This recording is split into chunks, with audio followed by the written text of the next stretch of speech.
BEOWUlf, Age of Heroes. Hello, it's John again. Just a little intro to this week's BEOWUlf Age of Heroes podcast. I am back with Jacob Rodgers. Once again, he is not here for this intro bit because he lives in America and I live in Scotland. So we're a long way apart for doing this kind of little video intro bit, which you won't even know is video. It would know is video if you're listening to it in podcast format. But, well, there you go. So in this week's episode, we take a look at Chapter 2, which is all about creating a hero, which we're really getting into the meat of it now. And so we take a look at backgrounds. We've got a bunch of specific backgrounds to the setting, and we also take a look at the subclasses of the hero class, and they're all based on attributes, which is pretty cool and old school. Yeah, let's crack on. BEOWUlf, Age of Heroes. Today we are talking about part 2, creating a hero. So this is creating a hero class character for BEOWUlf. So the first section is the background. Well, we introduce the basic ideas and we give you the basic traits, age, alignment, size, speed, all that fun stuff. And every hero does get a feat at creation time. We'll talk about that in a little bit more detail later. And you also get a quirk, which again, what we're doing is we are creating a character in the 5th edition rules, but we're all human. So your background is going to determine a lot of information about your character, but you also get to roll on this table for a quirk, which gives you another trait that is inspired by some of the traits available for other origins in the base game. So, again, that's just something fun to add on to you. Alrighty, so yeah, we have a number of backgrounds. Drift, Avenger, Chosen One, Noble's Blood, the Foundling, the Believer, the Former Follower, and the Exile. And each one of those gives you another feature, and also provides personality traits, ideals, bonds, and flaws, just like you would expect in a 5e game. And it provides skill proficiencies and tool proficiencies and equipment. So kind of as expected. I think something cool about the backgrounds we've used is that they're all very archetypical, from stories, if you like. They are very much the choices that you layer up when you're creating a BEOWUlf character. You are hopefully making something you would recognize as a kind of hero of a story. Right. And that's pretty neat. Yeah, they're not particularly tied to anything politically or geographically or whatnot. They can kind of be from anywhere. Like you said, very much story-like. Yeah, you very much, in terms of where you come from geographically in the game, that's entirely up to you as the player, and it doesn't have any sort of mechanical effect. We dodged the poison chalice of sort of giving mechanical scores to people from different places. That doesn't seem quite right, and any list of places will be lacking immediately, won't it? There'll be straight away you'll think of another place where you would like to come from that won't be covered. So yeah, it's much more about archetypes. Okay, excellent. All right, and then we get into the hero class proper, and I could go on a very long rant about this, but the 5e engine is more flexible than most people give it credit for. For example, as a hero, you have a different number of hit points at your first level, and then you gain a certain smaller set of hit points on each additional level. And the game's set up that way. It's built out to make that possible. And then we give you some proficiencies, and we give you lots of choices on the proficiencies. And again, there's nothing in the system that would prevent that, so that you can have a hero that fits your vision. And like we talked about another section, we do have 6 different subclasses, each tied to an ability score. So as you take things on, you make choice there, it's going to kind of influence how you're going to build your character. And the base class has Weird, which is all about the alignment die. And then you get to choose your subclass. And then every hero is always a hero. They always have some amount of combat capability, even if they are more of a talker or a thinker for the most part. So you have a fighting style. You have mighty metal, where you can give yourself some temporary hit points. You get extra attack. You're indomitable at 9th level, allowing you to reroll failed saving throws. You can do counterattacks and become relentless.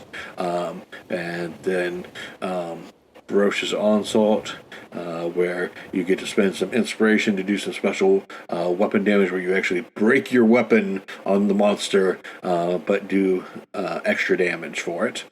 And then one thing that we're going to talk about as we talk about the subclasses is at 20th level you get something called Hero's Doom, and that ties into each of the subclass higher level abilities, where you can basically say this is the end for a particular monster.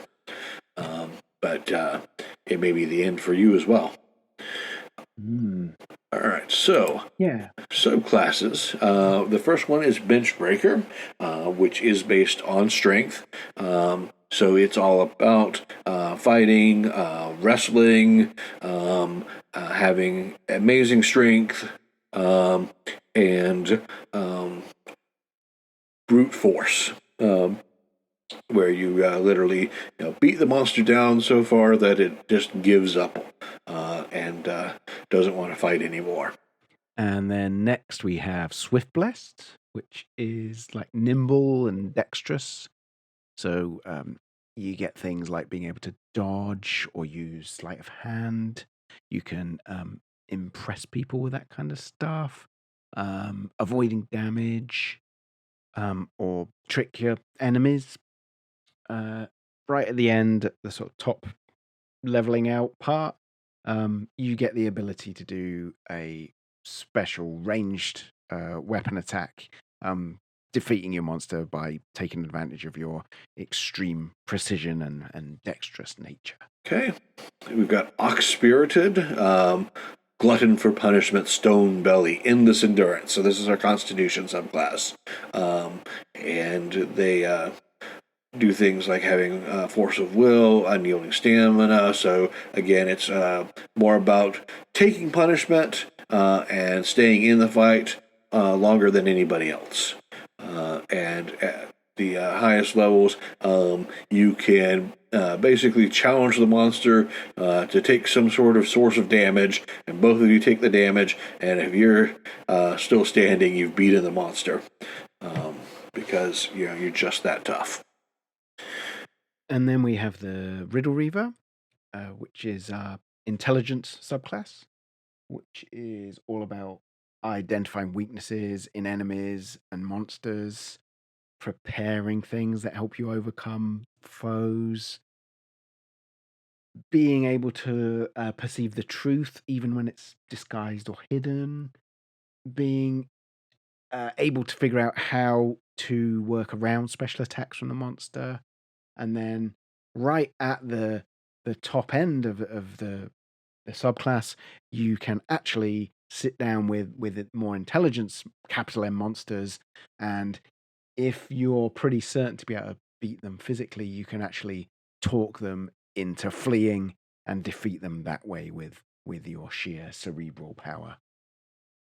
So that's interesting. And then Council Caller is our wisdom subclass, being insightful, looking at omens, and having a foresight into the challenges that will come. And then you can actually basically discover the secrets of the monster and learn how to defeat them at the highest levels.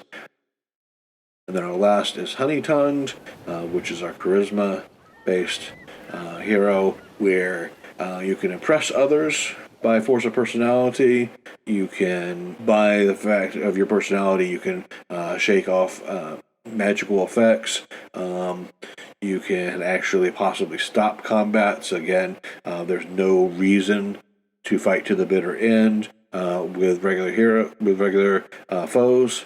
So you can just simply stop the combat instead of having to push it on until they're all defeated or whatnot. And then you can even use your voice and your words to convince the monster that there is no other way. And basically, you mentally charm them or what have you, saying that they are going to lose to you. I think it's really good that we, in the subclasses, we're kind of building in different ways to almost play the game. The different heroes will have a different style of adventuring, and you can really inform the kind of adventures that you're going to play through by building your character. And again, this is another great benefit of duet play, that the GM can tailor things to your individual character. And I think it's really nice. Both, I would love to do a big piece in a supplement about this, actually, about the GM deciding when to challenge your sort of archetypal abilities and when to let you run with them. And I think most decent GMs can do this fairly naturally. Where sometimes you want a strength hero really ultimately should get the chance to flex their muscles a lot, but sometimes might be challenged by the fact they're not the sharpest tool in the box. And I think that's really nice, and it's a nice change of pace especially if you're GMing for a big group, trying again that herding cats thing of trying to give everyone their little moment in the sun and trying to make sure what you prepare for one player to, and not that you sit and plot out exactly who's going to be doing what when, but we all sort of put stuff in, this player will like this, but then if they miss their moment or what have you, all of that stuff is overcome in duet play because there's just the one player, so it's a different kind of thing. And I love that it's built into the tales or subclasses. I think it's really cool. And yeah, we should mention that David did a lot of the mechanics work on the different heroic tales. So yeah, thanks to him for that. BEOWUlf, Age of Heroes. Okay, there we have it. Nice and short this week. We had the sort of natural breaks in the material, because me and Jacob recorded a lot of this together in one big go as we looked through the book, and the natural kind of breaks allowed for a bit of a shorter episode this week. And I know the last couple have been quite long, so it's nice to just do a little one. What else was I going to say? So don't forget to check out the BEOWUlf page at handiwork.games, which is our website.